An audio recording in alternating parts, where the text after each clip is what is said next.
আলাইকুম, আমি আলামিন বলতেছিলাম।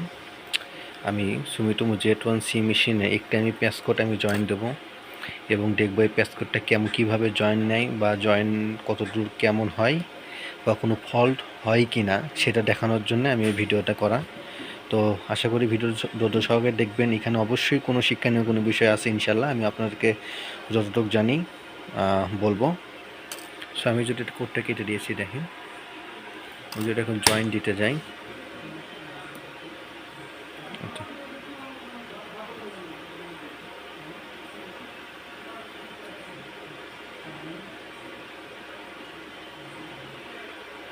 আমাদের কোডটা কিন্তু জয়েন হয়েছে অনেক সুন্দর করে, বা স্পিডটা জয়েন্ট হয়েছে। আমি যদি এই স্পিডের সাথে আমি একটা কোড জয়েন দিই তাহলে কেমন দেখায় বা কী রকম হয় সেটা আমি একটা ভিডিও এখন দেবো আপনাদেরকে। সো প্রথমে কোডটা কেটে দেবো আমি। সো আমি সেম স্পিডটা এবং আমি একটু কোড দিলাম, ফাইবার কোড। সো আমি এখন দেখব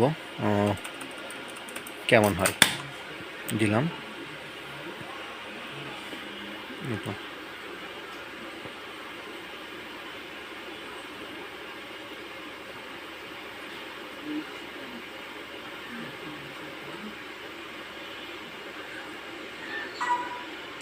জিরো জিরোটা জয়েন হয়েছে, বাট আমাদের কোরের মধ্যে কিন্তু একটা দাগ রয়ে গেছে। সো এই স্পিডারের সাথে এই ফাইবার কোনোভাবেই ম্যাচ করাতে পারে নাই। এত দামি একটা মেশিন কিন্তু ম্যাচ করাতে পারে নাই। হ্যাঁ, সো আমি যদি এখন এই তো দেখিয়ে দেখেন, হ্যাঁ কোনোভাবেই কিন্তু ম্যাচ করাতে পারে নাই। এত দামি একটা মেশিন কিন্তু ম্যাচ করাতে পারে নাই। জোড়া হয়েছে, অন্যান্য চায়না মেশিনে তো ফেল আসতে পারে, ডিবি লস বেশি আসবে, বাট সব মেশিনেই জয়েন্ট হবে। বাট এত দামি একটা মেশিন তারপরেও কিন্তু এটা ডাক্তার রয়ে গেছে। তো আসলে এটা কোনো প্রবলেম হবে না, এটাতে আপনার ডিবি সিগন্যাল খুব স্মুথলি যাবে। এটা কোরের ডাইসই আলাদা, হ্যাঁ, এটা কোনোভাবেই যে তুমি চোখা হতে পারবে না।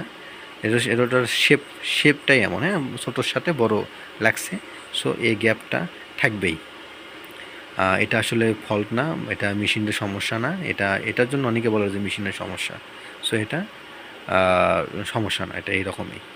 আশা করি আপনারা বুঝতে পারছেন।